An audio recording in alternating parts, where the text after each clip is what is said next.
Introduce the panelists, and then the panelists will give some information, and then we'll get to the Q&A where we encourage you to ask them questions.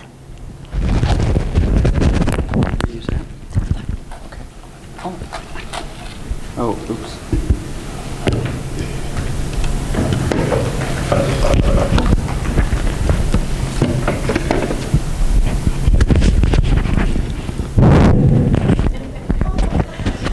That's for the hearing people.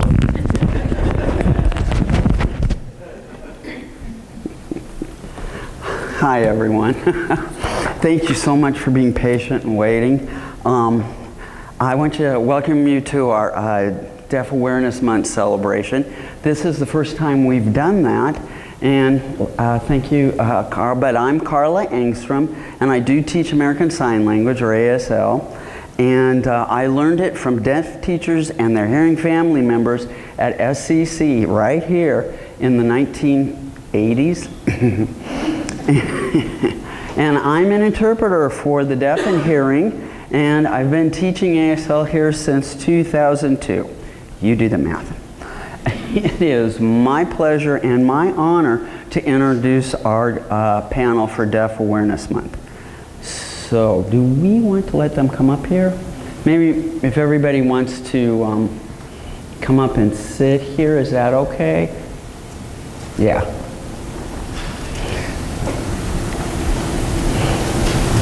We'll have Gary sit in the last one, yeah.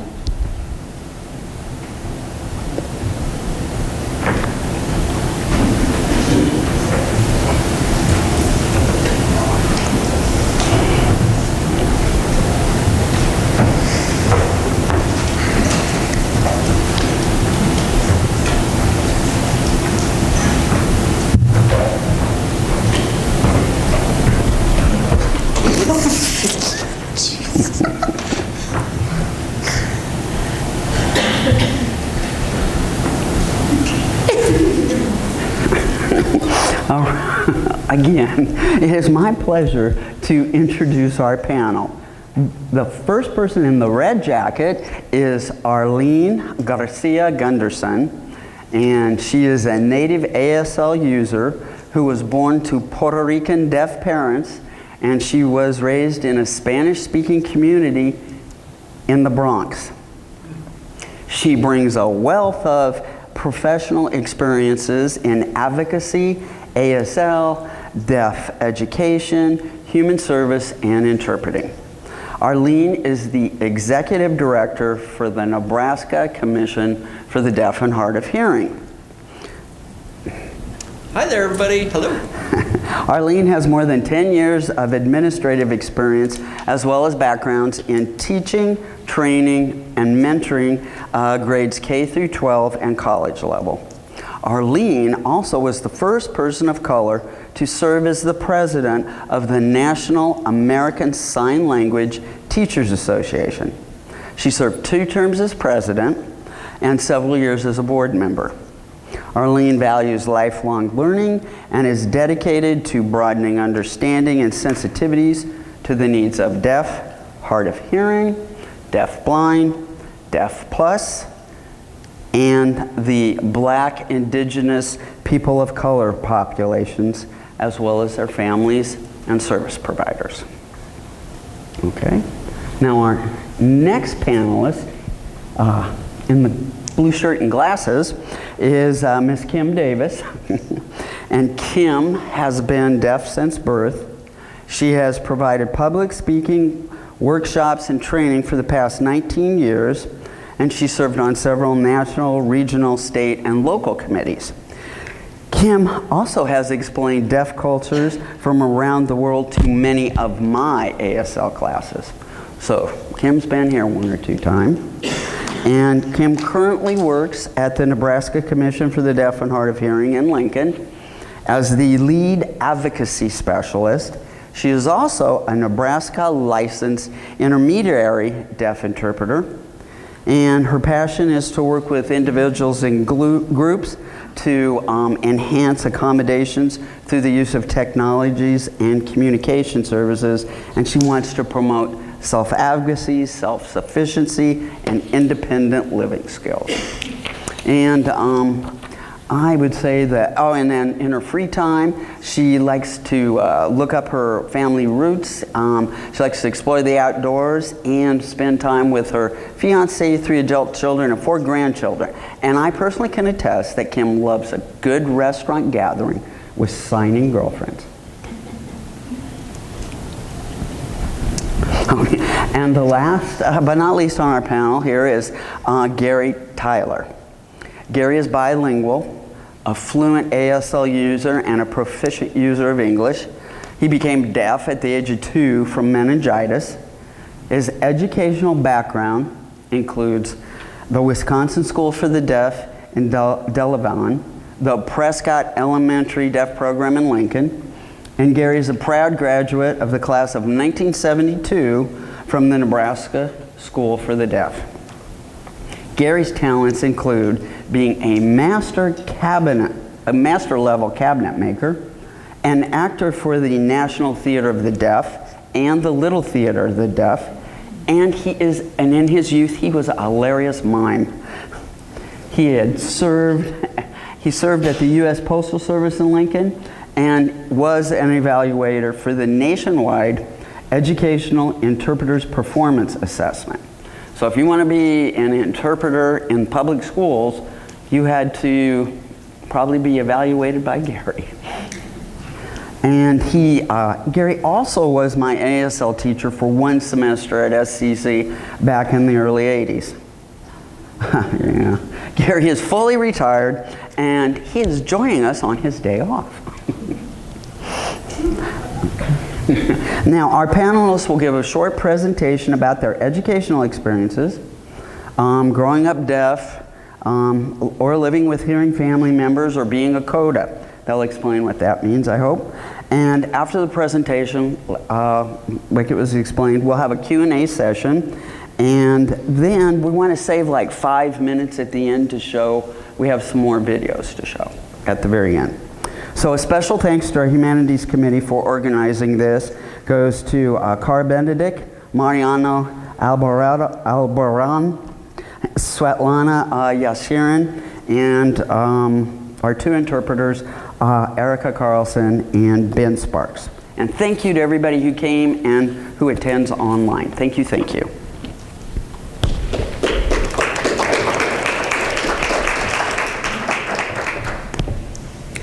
So Arlene, would you please start?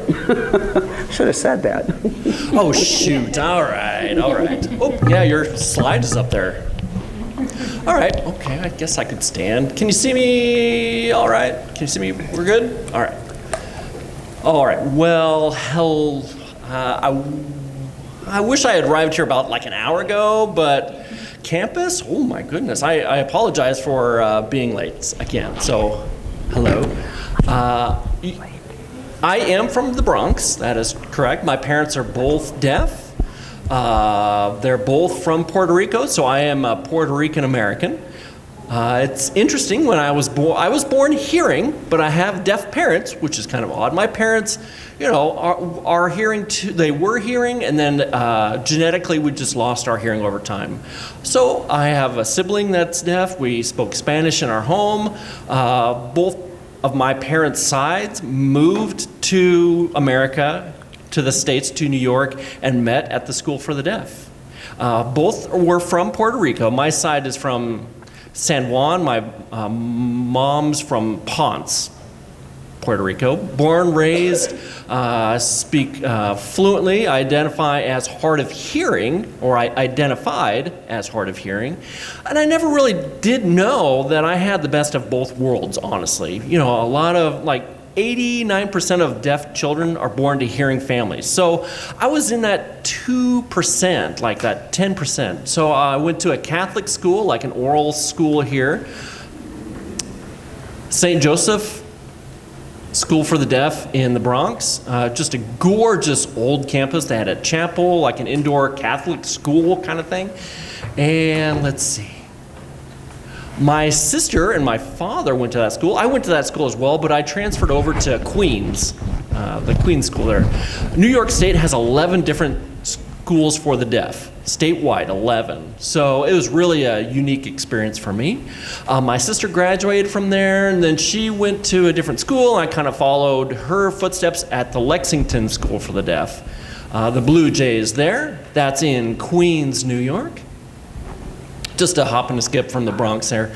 And was raised there. They have 52 different languages on campus. Can you imagine? I was raised with students coming from 52 different linguistic backgrounds. I mean, that's New York. That's the heart of diversity right there.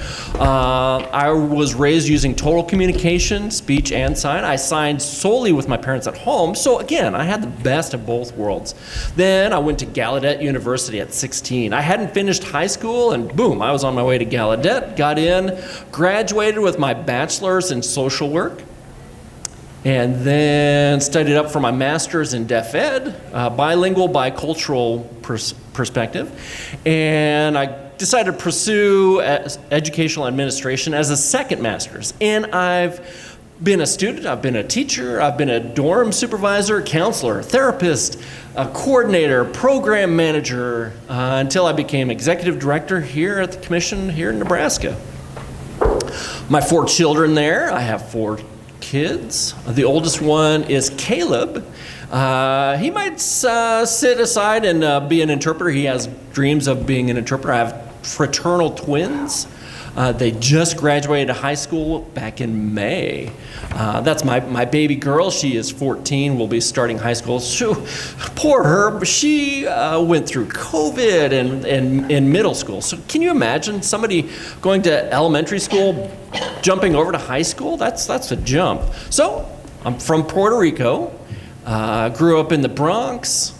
I do have deaf family. If you want more information, feel free to set me aside.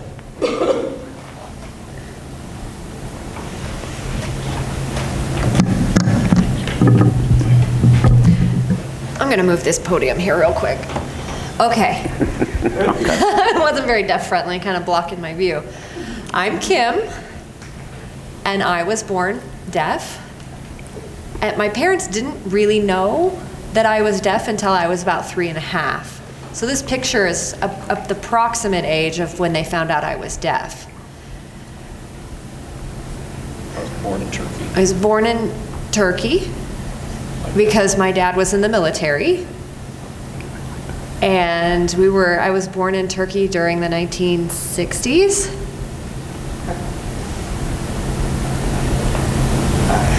When I got here, they had an outbreak of rubella. Oh, here in the United States, they had an outbreak of rubella, and they noticed that more children were being born with deafness because of rubella. It wasn't happening in Turkey, but they were trying to figure out how I became deaf because there really wasn't a reason. And that's kind of how I got into family history, to see if there might be a link in family history to deafness. My father is hard of hearing because of all his exposure to loud noises in the military. He was in Korea and Vietnam, involved in a lot of explosions, et cetera, et cetera. So he really functions as hard of hearing because he's had so much exposure to loud noises.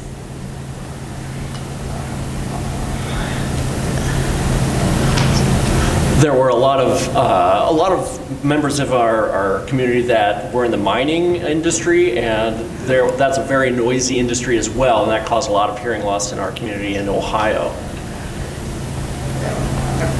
So the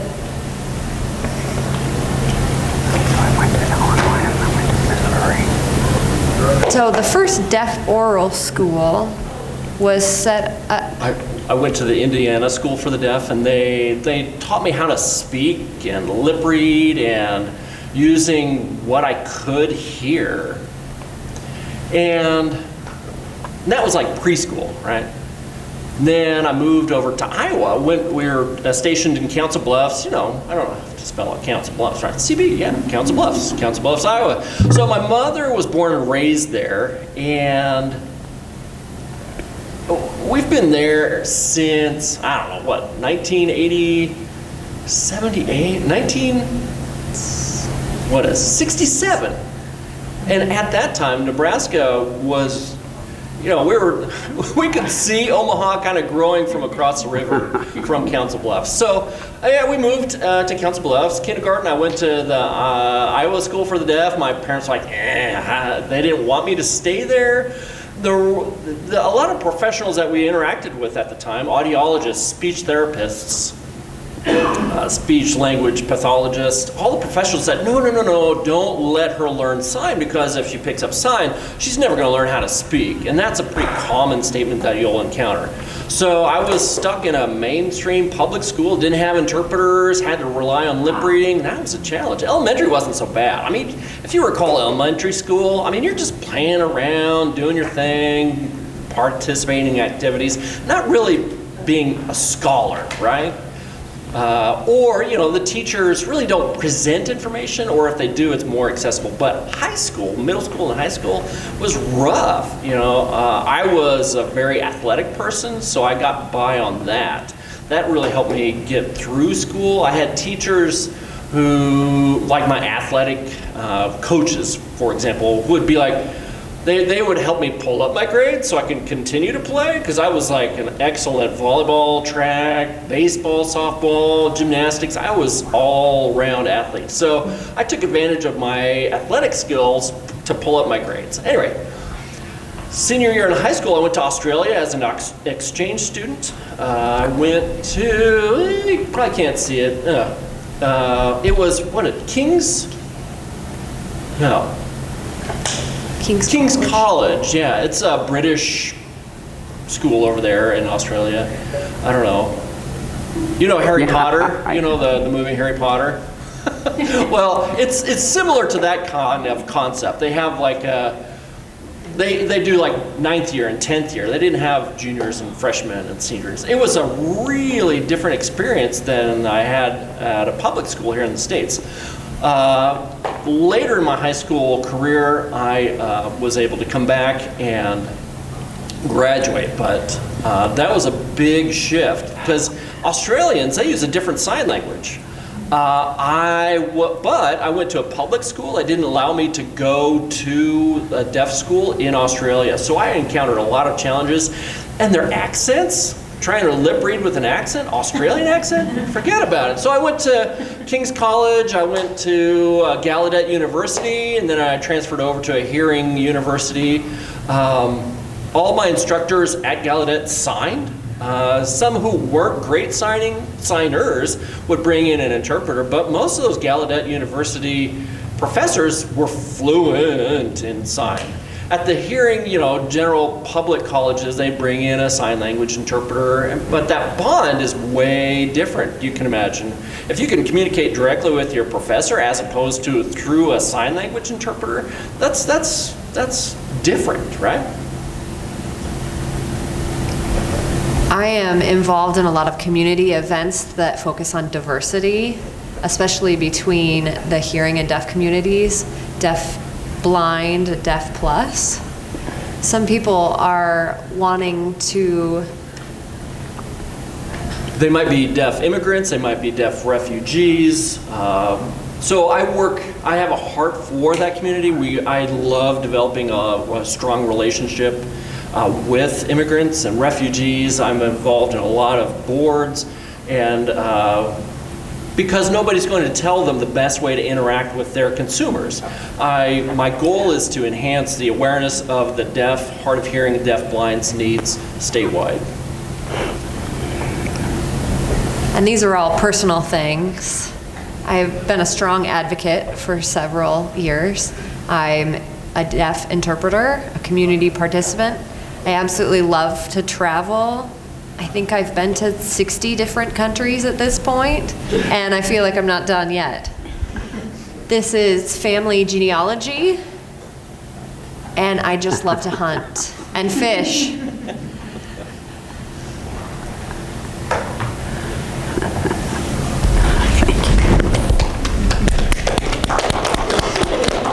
I'm gonna go ahead and stay sitting if that's all right. So hello, everyone. I was not born deaf. I became deaf at age 2 from meningitis. And I am the only deaf person in my family. I have 3 hearing brothers and no sisters. It was a boys' club at our family. So anyway, I was born in Washington State. My dad was in the Air Force. and we moved around a lot for that reason. So 3 boys were born in Washington, D.C., and my last brother was born in Detroit, Michigan. And then we moved to Wisconsin. I went to the Wisconsin School for the Deaf. And I remember having to ride that school bus home, and it was so much fun. It was a little bit of a party riding that school bus to and from every day. And I learned sign language, and I remember learning as a boy and thought that was a really special experience. And then my father, again, we had to move to Lincoln, Nebraska, and he was at the Air Force based in Northwest Lincoln Air Park. And so we moved to Lincoln in 1957 and have been here ever since. And I've lived here myself ever since. And I'm the only deaf person in the family tree. And I'm still the only one in the family tree. So it's really interesting.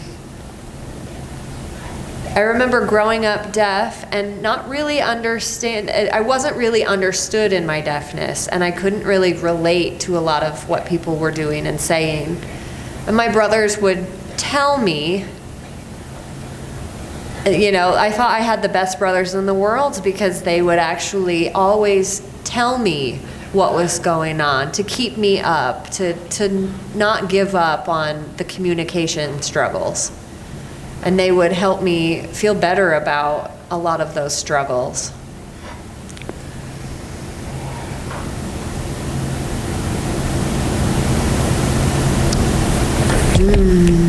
What else do I want to mention?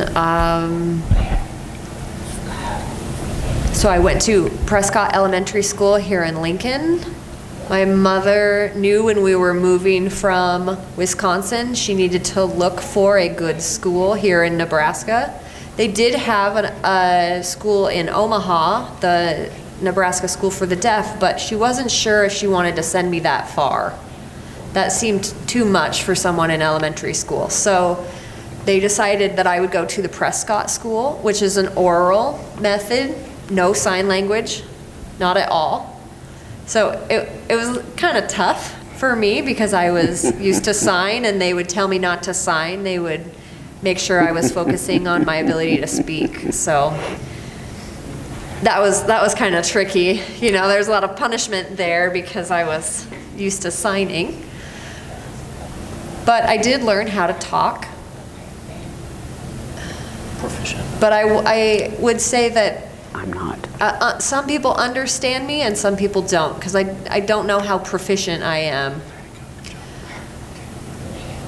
So in 6th grade, I finished at Prescott Elementary School, and then my mom knew she was going to have to send me to the Nebraska Deaf School in Omaha.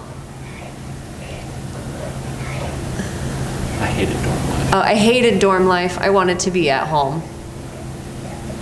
So I'd go home every weekend. I would never stay through the weekend in the dorms. And then later, when I was older, I wanted to stay in the dorms through the weekend.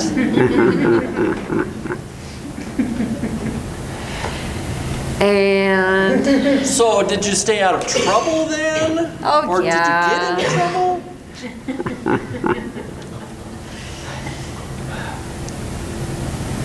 I grew up kind of thinking about my future. I wasn't really sure what I wanted to do. I knew I wanted to be I was involved in drama club, and I found that I loved performing. Imitate. So I would often imitate people and express myself through that way, and that lined me up with being in theater. So I did go to Gallaudet University in 1972. Oh, I was born that year. Oh, yeah, thanks. I was like, wow, really? I was born that Yeah, I year. was in Gallaudet by then, thanks. So I was in Gallaudet in 1972, and I didn't like the dorm life. I didn't like the cafeteria food, you know, it was gross. I didn't like that part of it, so. And at the time, in 1972, they didn't have a major that I was interested in. It was very limited. So I actually ended up leaving Gallaudet and coming back home to Lincoln. 2 years later, I got married to my high school sweetheart. She's over here in the front. The two of us actually met at Nebraska School for the Deaf, and we were interacting with one another for a long time, and we've been married 49 years now. Next year will be 50, golden anniversary.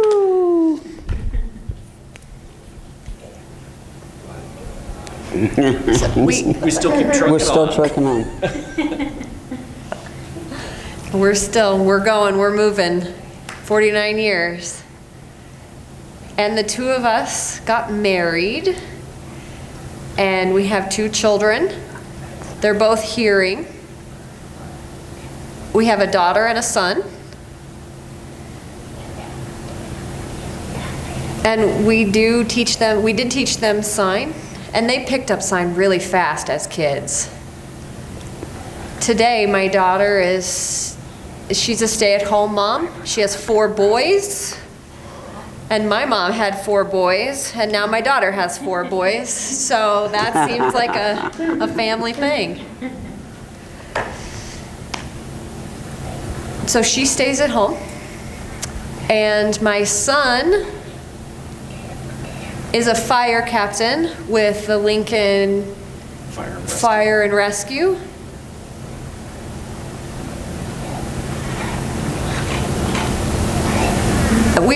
We saw before there was a fire truck, and I think my son was 3 or 4 at the time when the fire truck went by, and he hopped on his big wheel and was going down the street after the fire truck, and we thought, oh, it's fine, no big deal, and he actually arrived to the place where the fire was happening, and he was watching these firefighters work, and he said. He told me and my wife, when I grow up, I want to become a fireman. And we're like, wow, okay, that's really good. And he said, oh, because they've got the hose, and it's huge, and it's lots of water.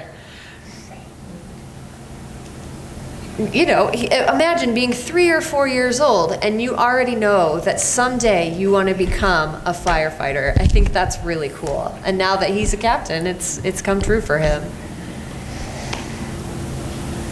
So we also have six grandchildren, 4 boys, 2 girls. And our first granddaughter graduated last year from high school. The next one is it will be a freshman at UNL. Time is going really fast. And 3 are in high school right now. And 2 are in middle school. And 3 in high school. So, yeah, we enjoy our grandchildren. So anyway, back to me leaving Gallaudet. I got married, and later it was time I was spending my time working at Deaf Missions in Council Bluffs, Iowa. I was working as an intern at the time. And for Deaf Missions, I was as an actor in Deaf Missions. They wanted me to act as Jesus. So I was assigning Jesus. I shared the message with the deaf community, and we shared ideas. We shared the how to interpret the Sermon on the Mount And we did it. They gave me the task, the Sermon on the Mount, and now that's something I had to memorize. And we shot it. It was like 22 minutes on 16 millimeter film. So I had to act as if I had long hair at the time. It was awesome. You know, and I signed the sermon, and we submitted the film to the NAD conference, and so many people understood the message in sign as compared to seeing it in, you know, St. James biblical text. So it's one of my most proudest moments. I've always wanted to be, and I still consider myself an actor. My idol is Lou Fant, F-A-N-T. He was a playwright. He published the first sign language book. He was based out of California. Lou Fant came out to Council Bluffs, and I met him. He himself is a CODA, a child of deaf adults. He worked with the National Theater of the Deaf, NTD, and he suggested, hey, Gary, you should be an actor for and get some experience with NTD. So he wrote a letter of recommendation, and they took me in.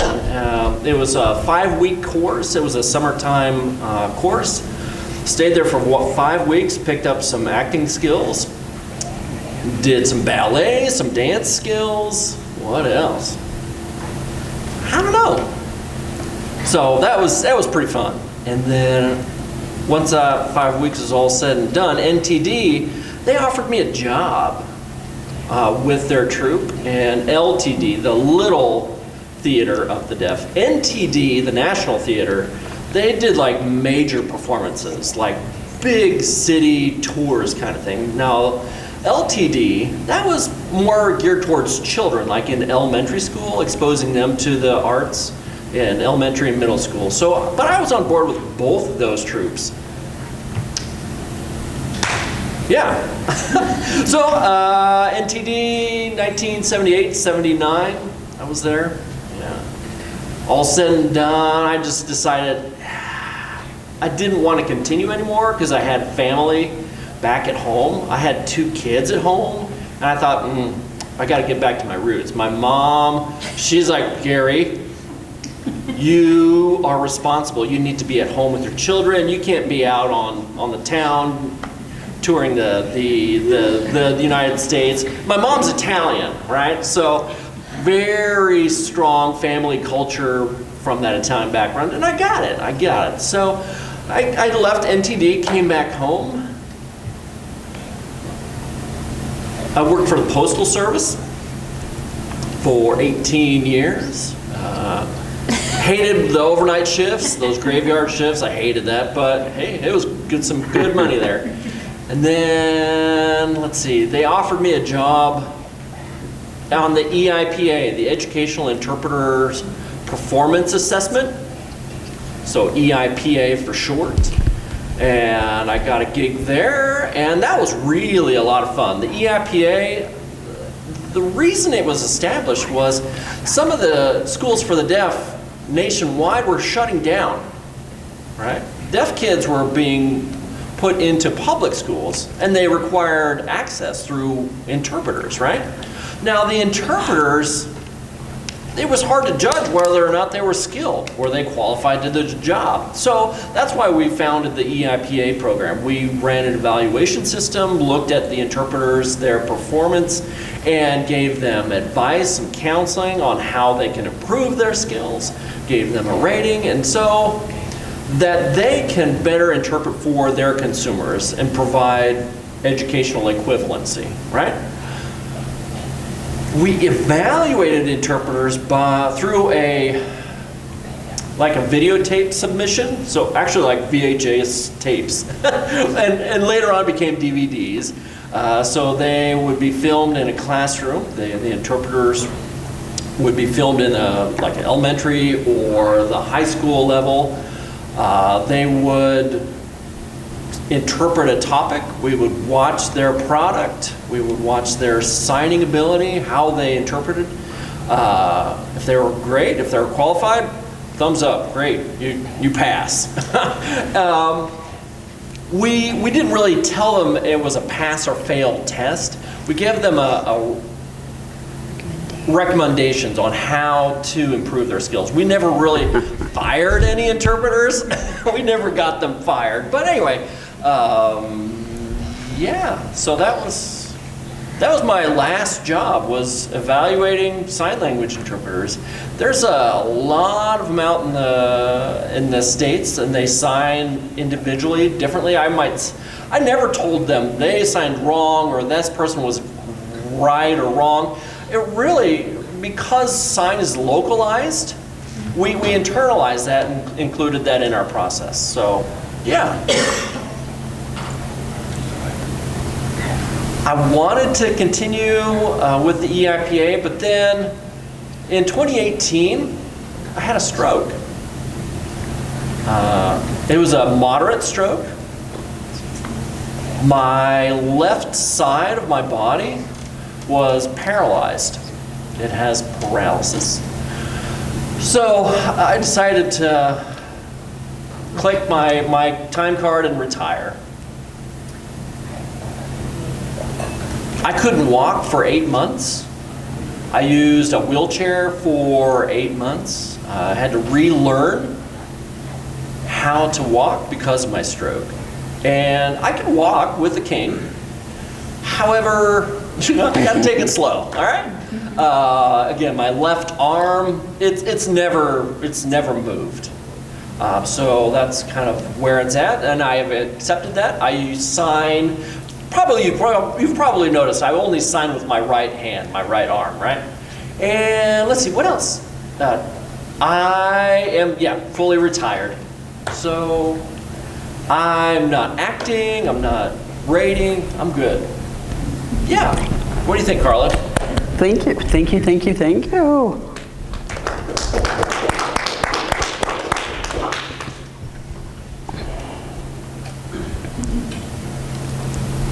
I guess we're going to have time for questions now. Okay? Yep, so any of you, you can just wave your hand if you want the microphone to ask questions. And those of you on Zoom, you can type your questions in the chat.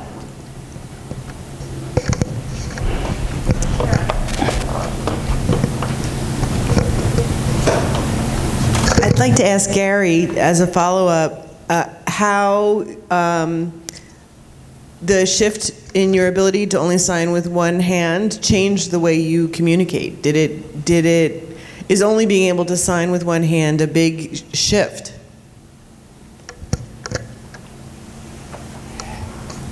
You know, at first I thought it was going to be impossible, like for me to sign again. A lot of signs require two hands, right? Require both of your hands. Like met requires two hands, your left and your right hand. So the sign to meet or met requires two hands, and it looks like this. But I found out that I can sign with my right hand. My wife totally gets me. We're on the same wavelength. We've been married 49 years, so it's gravy.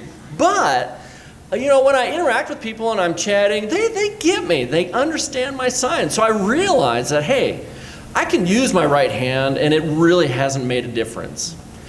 Now, you know, I might use my lips and express myself visually a little bit more. If I didn't use that, I don't know, maybe that might impede communication. But, you know, that's just how I roll. That's how I communicate. This is how I sign. And honestly, signing with my right hand, I've been fine. It's been good. Now, do you write right hand? Yep. Fortunately, I can write. I'm right-handed originally, and you wipe right-handed. There you go. All right. All right. So yeah, that's a great question. Thank you.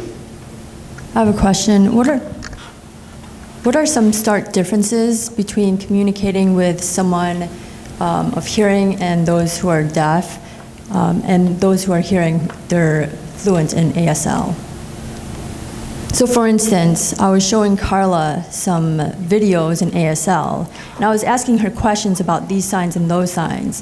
And then finally she said, when it came to the interpreters of hearing, they have too many words, too many signs.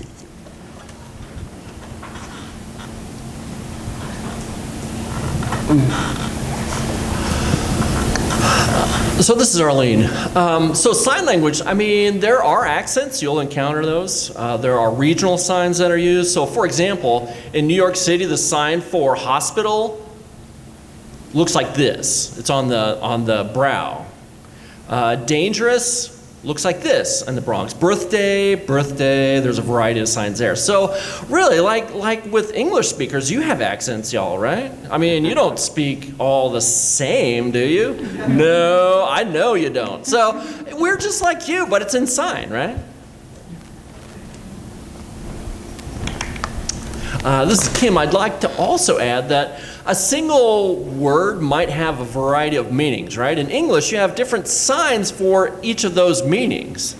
So we try to make the concept make sense. Like the word run. The word run, you know, or your nose is running, or what is it? Like my pantyhose are running, or the faucet is running. Or you're running a meeting, or your engine is running. So the English word for run, you learn to go with the flow with the word run and are able to internalize those different meanings, right? How about, can you explain, Kim, what is really a deaf interpreter? What does that mean? Yeah, Okay. Arlene's a deaf interpreter too. What is that? We're licensed here in Nebraska. So hearing interpreters, they learn ASL as a second language. Typically, no ASL, or is that your native language? But deaf interpreters, we're culturally, linguistically experts. I mean, we're native. And we can catch nuances, we can catch facial expressions. Like if you have a little kid, right, and they've experienced an abusive situation, the interpreters will tend to miss a lot of information because of that age, how they use language. But we've gone through that experience. We've been born into that language. So we use our framing of culture and expertise in our language. So if you bring in a deaf and a hearing interpreter, that brings a lot more content out of your communicator, provides a lot more of information. Like if you're speaking in Chinese, and compare that to somebody who picked up Chinese as a second language, there's differences there, right? And this is Kim. Typically, you use a deaf interpreter with like deaf plus individuals. Like I remember commenting on maybe a deaf person has an intellectual disability. So they really can kind of accommodate their language based on their environment, their understanding of what's going on around them, their history. Refugees, immigrants, they have a totally different sign language from the country they might come from. A lot of people think that ASL is universal, and it is not. It is American Sign Language. Australians have a different sign system. They come here, we can kind of get back and forth. We'll use gestural communication. There's Gestuno, which is a universal sign language. I've noticed that, you know, working with immigrants or refugees, if they went to a school for the deaf, we get along just fine. Even though they're using a different sign system, we get, because of language expression, like 80% of the time, language is derived from not the hands, but like the body language, the facial expressions. That's so critical, and that helps form understanding, right? Deaf-blind, using tactile interpreting. Oftentimes interpreters don't like to be touched, or it's just awkward, you know, the weight of the other person's hand. I don't know if you've seen that type of interpreting before. It kind of looks like this. So we'd be signing away, and they'll follow along with what I am signing, right? So this is what tactile interpreting can look like. Any deaf person looking to access like legalese. I mean, you can have the most intelligent deaf person ask for a hearing and a DI. I'm not nationally certified. There is a national certification for deaf interpreters, but here in Nebraska, I'm certified by the state. So I'm just called a deaf interpreter. I do hold a license to work as an interpreter. An intelligent person going to court, if the interpreter that they provide isn't awesome, isn't fluent in vocab, that lingo, bringing in a deaf interpreter will add more material, more context, more understanding to their consumer. And I did want to add about cochlear implants. You might be wondering about cochlear implants, right? I just did a presentation yesterday at the Children's Hospital up in Omaha, the medical center there. 30 doctors were in attendance, which was awesome. I was talking about brain and language, and if they encounter a hearing baby or a deaf baby, they're like, oh, I'm going to grieve with these parents. Oh, you have a deaf child, and like deaf parent, hearing parents have no clue what to do, and that happens pretty often with a deaf infant. I'm trying to reframe that, how to respond to the birth of a deaf infant. When a child is born, if they don't have any hearing or different hearing levels, maybe it's not hearing loss, I'm trying to talk to or convince doctors not to talk it as a loss, but just a different level, right? That's acceptable.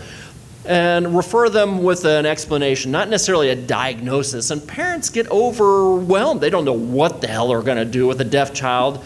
They don't know how to sign. So I explained to doctors, I'm like, when humans are born, we have 5 senses, right? Typically sight, sense of touch, hearing, taste, smell, right? That child is born, if they don't have hearing, their next sense that they're going to rely on is vision. Let's not overlook that, all right? Let's not forget that. We are a visual people. We use a visual language. We have a culture. And oftentimes physicians don't even know that. So I had to talk with them and say, don't get stuck and dwell on their ability or inability to hear or speak.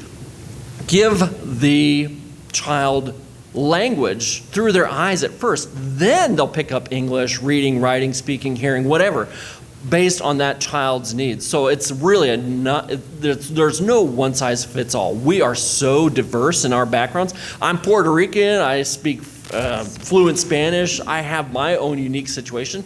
Kim has her hearing family. They have a Army background. Gary has his own fantastic growing up rural. So I had to emphasize that with the physicians.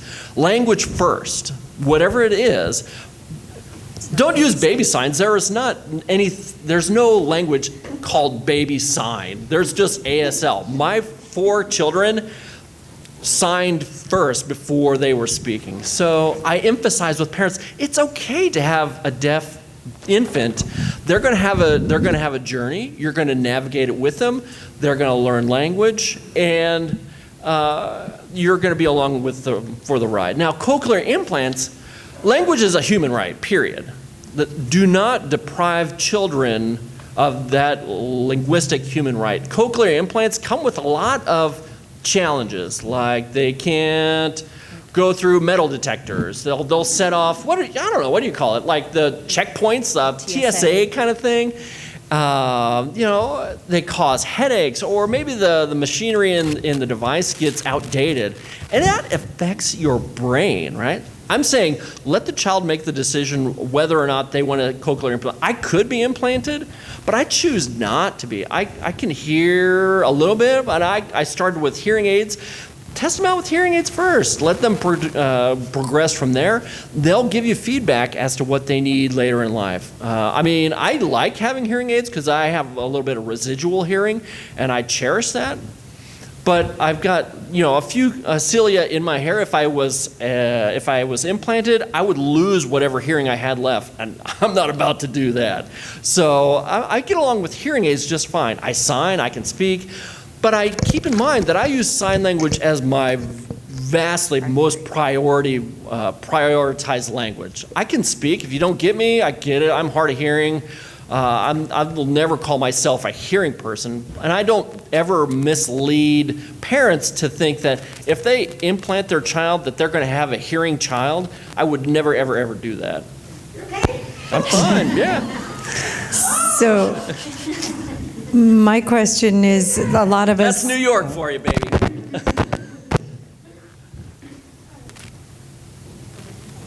Oh, a lot of us use Google Translate with languages. Is there an app that you can use to translate for sign? I think with AI, it'll come around. Yeah. This is Kim.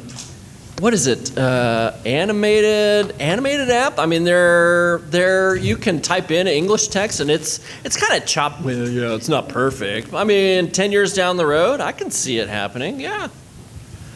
Yeah, interpreters, you know, they're the economics of the interpreting field is just going to crash, you know, and it'll be okay. Hi, I'm a student learning ASL, and I was wondering if there's any good advice you guys could give for students learning any ASL.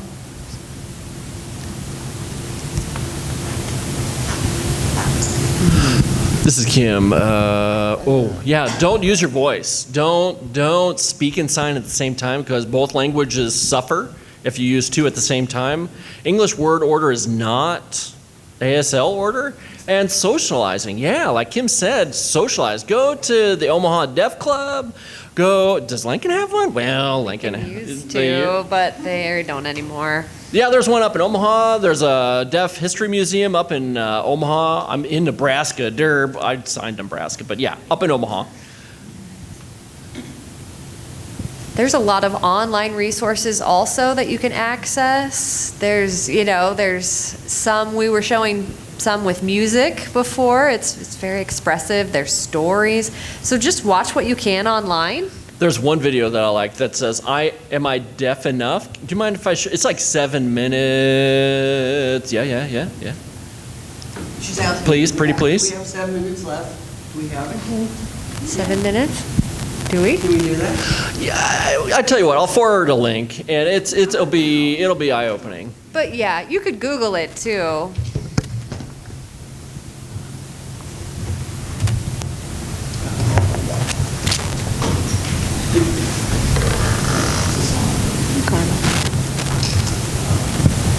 Does anybody on Zoom have questions? Have we gotten any questions on Zoom? There is one question here that this person's asking if you're willing to come back to SCC and visit, but discuss with the athletes and the coaches.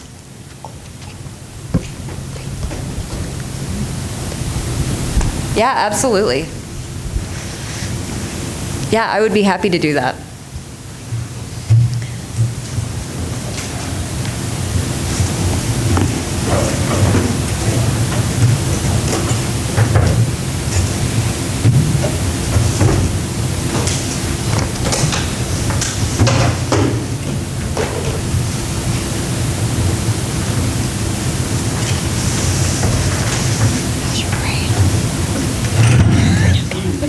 It's a little fried. It's all good.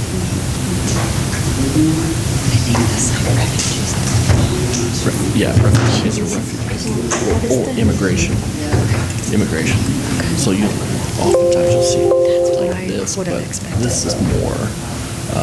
Can we put that on full screen? Yeah.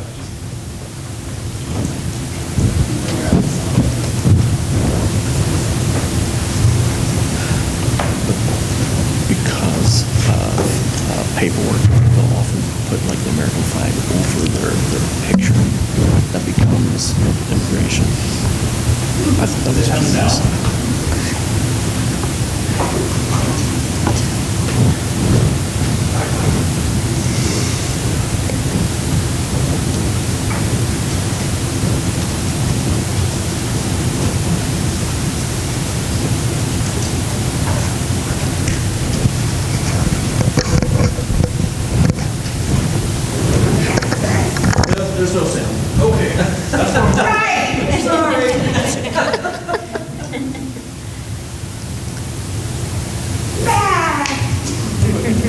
sad. So sad.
I want to get a selfie.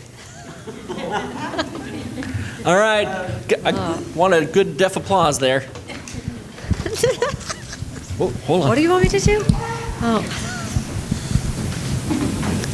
All righty, thank you.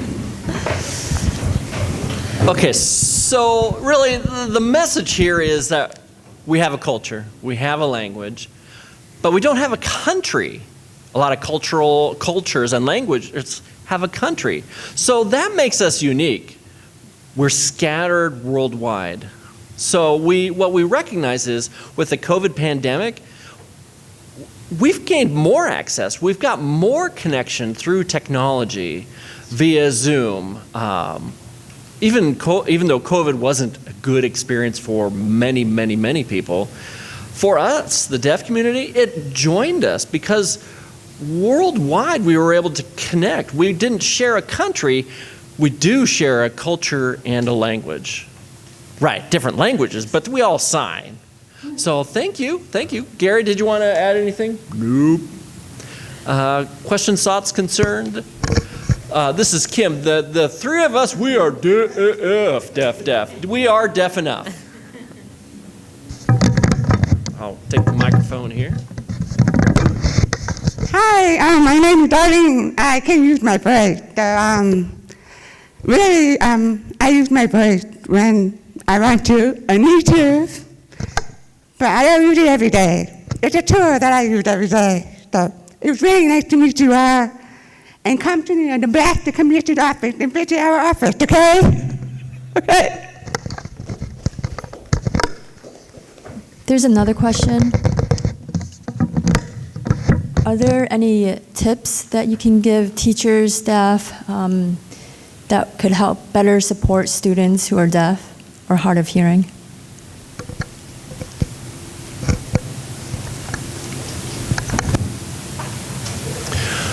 Go ahead, Kim. Include them, period. Include them in everything. Don't set them aside. Don't leave them out. If you expect children to participate in a lecture, if they're reading a book together, if it's being read out loud, those deaf students can do it too. They may not speak it, but they can sign it. They'll have an interpreter there that can speak or interpret it for them into English. This is Arlene. So make sure they meet other deaf people. Give them that sense of belonging. We live in a hearing world. When I leave here, it's hearing everywhere. But when kids go to the school, they don't get to interact with our community like we get to. So give them the opportunity to track down the deaf community, make them a part of our community, and help them understand that, hey, there's people like them. We have people in our community that have normal lives. We're directors, we're advocates. Show them what they can be. Nebraska, unfortunately, doesn't have a school for the deaf. It closed in 1998, if I recall right. So that school, it turned into kind of a museum. So I encourage you to bring your deaf students and their hearing peers to that museum up in Omaha at the School for the Deaf. Also, teammates, there's mentorship opportunities there to bring in deaf community members. There's nothing wrong with being bilingual at all. ASL, wow, that's okay. It's cool. Expose your students to as much as you can, right? Great question. Yeah, I have a question, and it's about in bilingual communities, you usually may find yourself using both languages. So it's a code switching. Does it happen in the deaf community as well?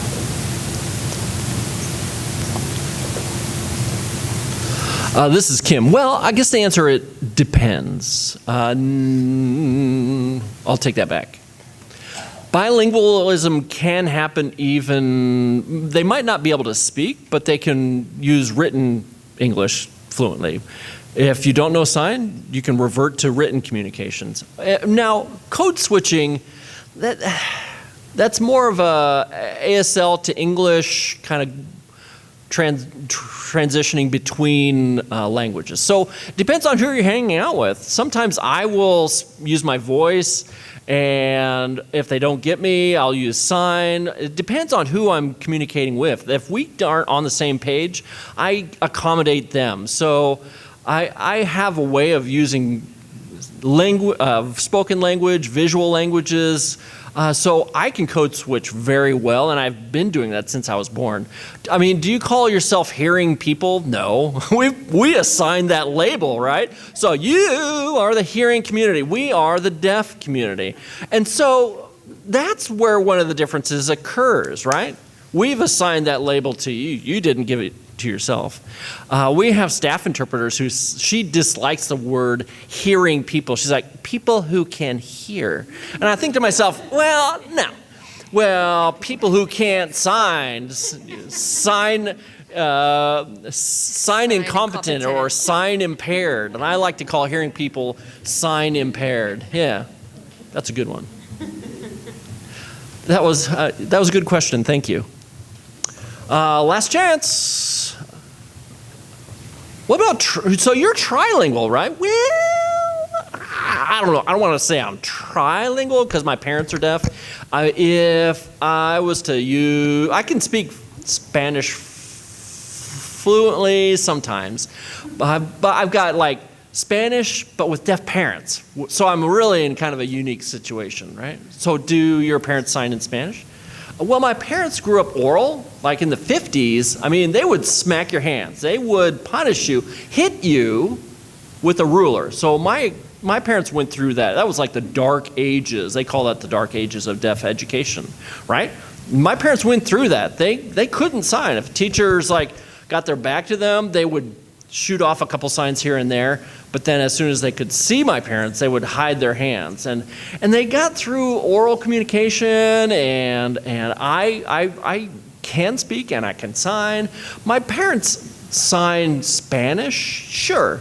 But they've left Puerto Rico for a better education for me and my siblings. So Puerto Rico really didn't have a great deaf ed there. Right.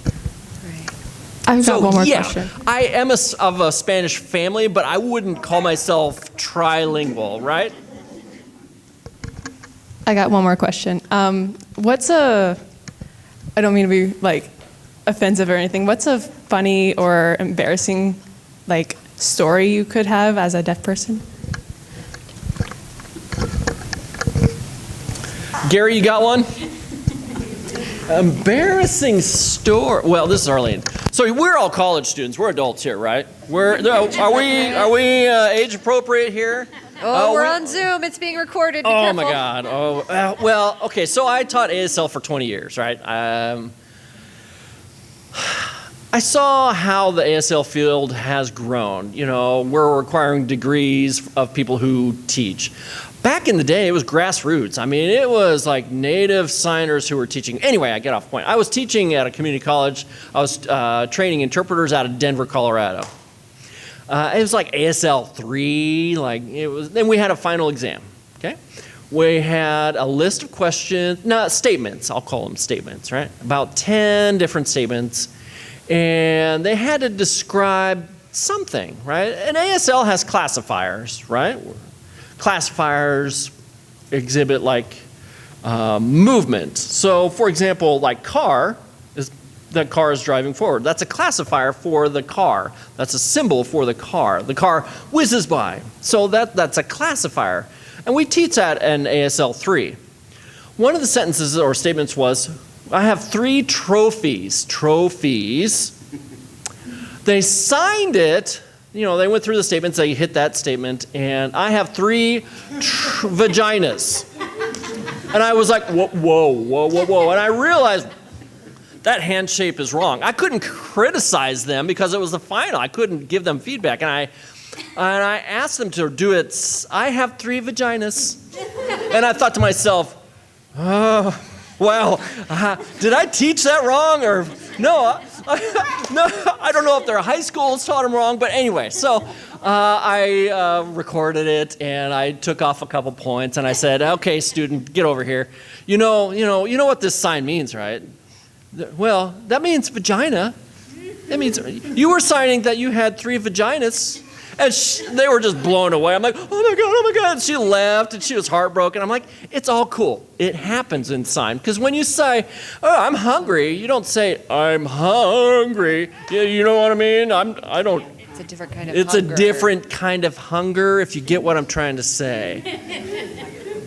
I have an embarrassing story. So I was interacting with hearing people and trying to use my oral skills. But I think maybe I had a little too much to drink because I was nodding along and nodding along and nodding along, and then I went to Munich, Germany. Munich, Germany, and we were eating at a restaurant, and I was by myself because my friend had gone somewhere else. So I was alone in this restaurant, enjoying myself and just having something to eat. And there was a group of hearing people that were near me, and one of them came over and sat down and said, "Ooh, I like you." No, this guy came over and said, this guy likes you over there. And I was eating and trying my best to have a conversation, but I don't think they realized I was deaf. So we were doing our best to have this conversation, and they invited me to go sit with them. They're from the Euro Patent Office, so they all worked for the European Patent Office.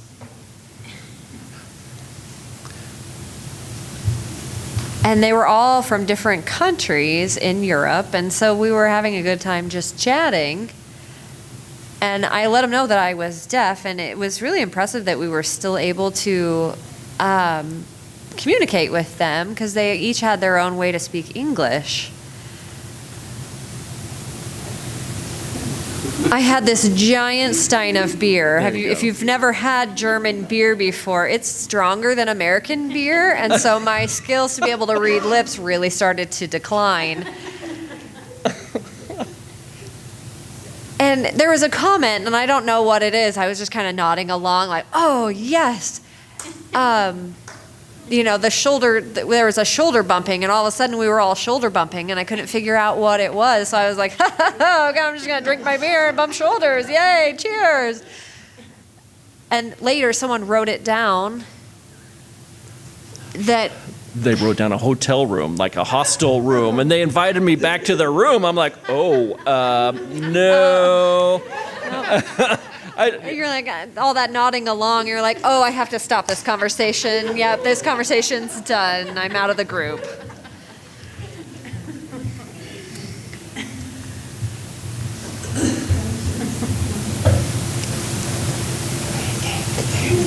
Nothing's coming to mind off the top of my head. No embarrassing stories. I don't know. It's gone. We do have a question about the two of you, interpreters, about your background, if you're willing to share. Sure. Go ahead.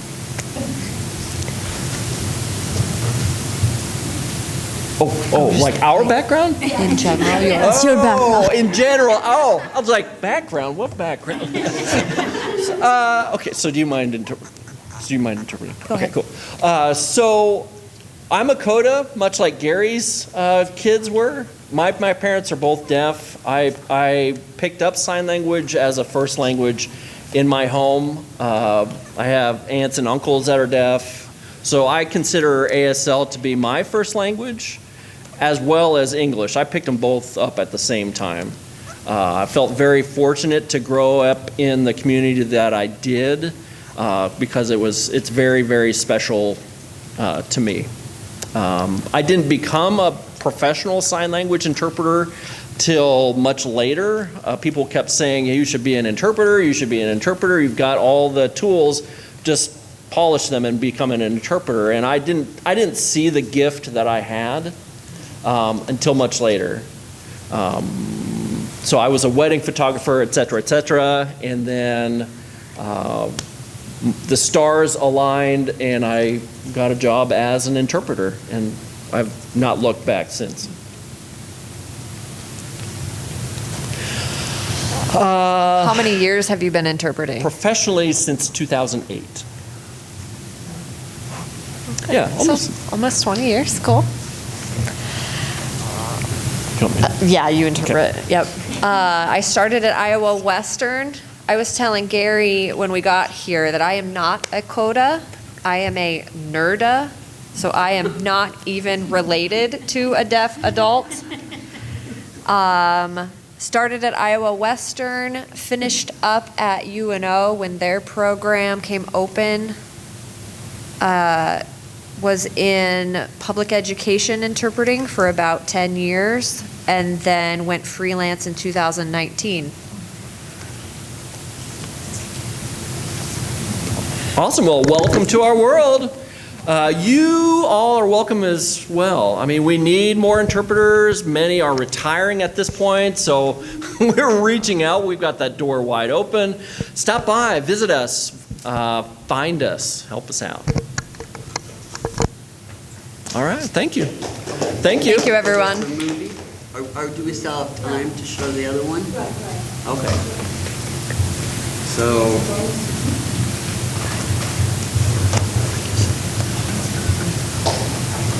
I guess we're going to wrap everything up. I guess we're going to wrap everything up. So I want to thank you all so much for coming. Oh, really. And what a successful lunch hour. This is so cool. Thank you, thank you. And I think Gary, thank you so much for coming on your day off. Thank you. And Janice, thank you for driving your hubby. Thank you. And so much, Arlene, thank you. So this is my name sign, Arlene, much like the sign for candy, Arlene. And Kim, thank you. I really appreciate Thanks you for having coming. us. And yeah, we have one little video to close. I gotta sneak out. I have a 2 o'clock. Got it. Yep. I've got a you get here when you get here kind of gig afterwards. Fancy. I am not a stranger to the dark. Hide away, they say, 'cause we don't want your broken parts. I've learned to be ashamed of all my scars. Run away, they say, no one will love you as you are. But I won't let them break me down to dust. I know that there's a place for us, for we are glorious.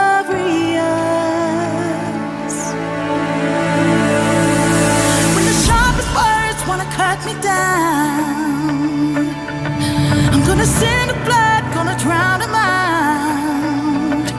I am brave, I am bruised, I am who I'm meant to be. This is me. Look out, 'cause here I come, and I'm marching on to the beat I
gonna drown a man.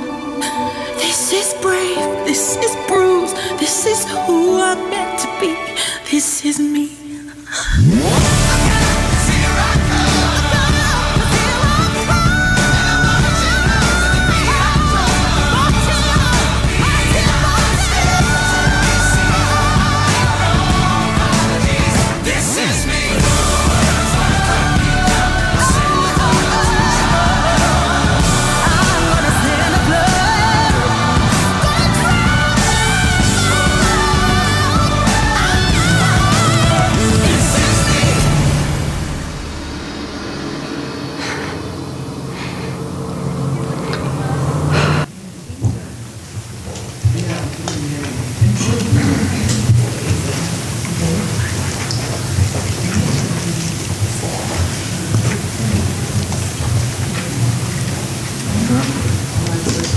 Oh, yeah, yeah, oh, yeah, We'll get the Thank you very much. Yeah, thank you.